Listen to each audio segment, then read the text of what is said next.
आज की जो भूतिया कहानी है यह बहुत ही ज्यादा खतरनाक और हथुआ की सचमुच की घटित कहानी है। हथुआ के अंदर एक ग्वाला था जिसका नाम था केदार। उसके पास बहुत सारे जानवर थे जैसे कि गाय, भैंस, बैल, बकरियां। वह उन सब की सेवा करता था और उनसे दूध निकाल के पूरे गांव में बेचा करता था। उसका मेन काम यही था। एक समय की बात है, बहुत ज्यादा गर्मी पड़ रही थी, केदार को भी गर्मी लग रही थी एंड जानवरों को भी गर्मी लग रही थी। तो जानवर बहुत ज्यादा चिल्ला रहे थे, मतलब नहलाने के लिए। यहाँ पर केदार सोचता है कि अगर मैं एक एक करके सारे जानवर को नहलाऊं तो बहुत ज्यादा टाइम लगेगा एंड पानी वगैरह लगेगा, मेहनत भी लगेगा। इतनी गर्मी में मैं अकेले नहीं कर पाऊंगा, तो बेहतर है कि मैं इन सबको लेके चलता हूँ गांव के पोखर में, वहाँ पे छोड़ दूंगा। ये सारे के सारे नहा लेंगे, उसके बाद मैं इनको ले आऊंगा। यहाँ पे केदार भरी दोपहरी में अपने जानवर को खोलता है और लेके चल पड़ता है पोखर की तरफ। केदार को पोखर की तरफ जाते हुए किसी ने देखा तो केदार से पूछ लिया कि अरे केदार, इतनी गर्मी में तुम कहाँ जा रहे हो? देन केदार ने बताया कि मैं जानवरों को नहलाने ले जा रहा हूँ पोखर में। वह इंसान केदार के ऊपर हंसते हुए बोला कि इतनी गर्मी में, वो भी भरी दोपहरी में ले जा रहे हो, तुम्हारा दिमाग खराब है क्या? तुम इवनिंग में ले जाते जानवरों को, क्यों जानवरों को गर्मी में परेशान कर रहे हो? घर लेके जाओ।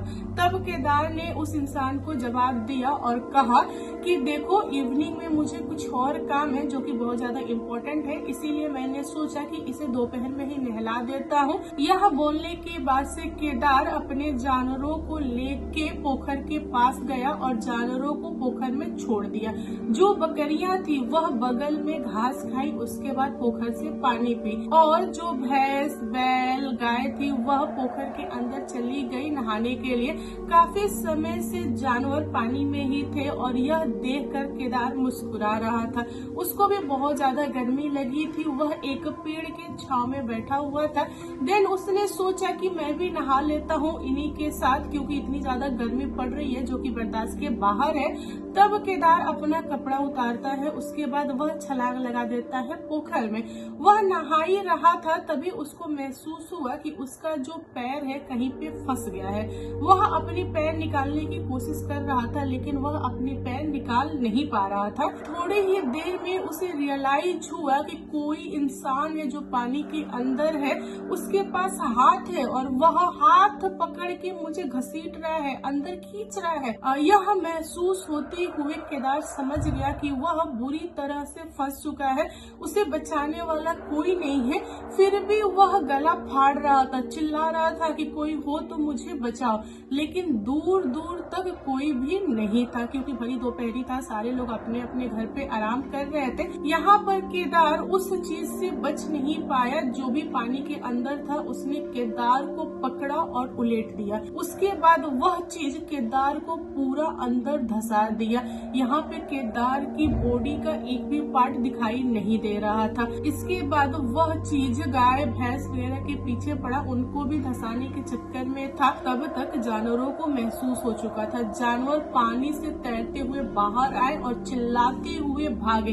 मतलब जानवर बहुत तेज तेज के चिल्ला रहे थे, जैसे कि उनके पीछे कोई भूत पड़ गया हो, और जानवर भागे जा रहे हैं। चारों दिशा में जब जानवर भागे तब लोगों ने देखा कि जानवर इस तरह से कर रहे हैं और भाग रहे हैं। तो लोगों ने पूछा कि किसके जानवर है भाई, कैसे खुल गए, इनको पकड़ो। तभी किसी ने बताया कि ये सारे के सारे जानवर केदार के हैं। तब लोगों ने आपस में बात किया कि अगर जानवर छुट्टा घूम रहे हैं तो केदार कहाँ है? केदार को जानवर को पकड़ना चाहिए ना। जानवर बहुत ही डरे हैं, काफी चिल्ला रहे हैं। और यह बात घूमते हुए केदार के घर पे गई तो केदार की माँ ने बोला कि मेरा बेटा गया है पोखर में जानवर को लेके नहलाने के लिए, अभी तक नहीं लौटा, काफी टाइम हो गया है। और यहाँ पर केदार की माँ बहुत ज्यादा डर चुकी थी। उन्होंने अगल बगल के लोगों को बोला कि मुझे ना बहुत ज्यादा डर लग रहा है, मुझे ऐसा शंका हो रहा है कहीं मेरा बेटा पानी में डूब तो नहीं गया ना, क्योंकि सारे के सारे जानवर इधर उधर भाग रहे हैं और बेटा अभी तक लौट के नहीं आया।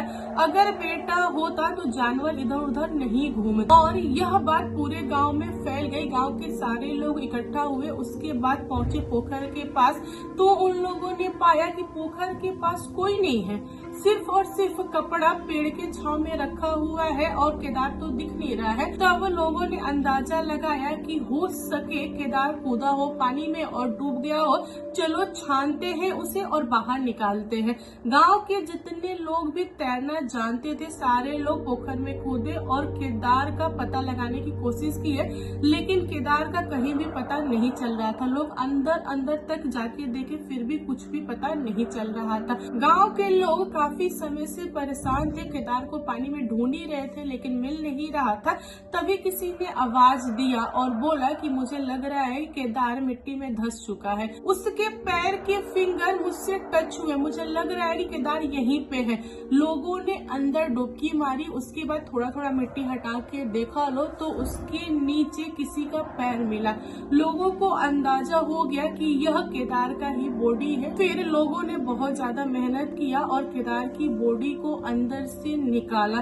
तब जाके गांव वालों को पता चला कि केदार को धंसा दिया था बुढ़वा ने, क्योंकि इस टाइप से कोई भी इंसान नहीं डूबता है। अगर कोई इंसान पानी में डूबे तो उसका जो शरीर होता है वह फूल के ऊपर आ जाता है, यानी कि ऊपर तैरता रहता है।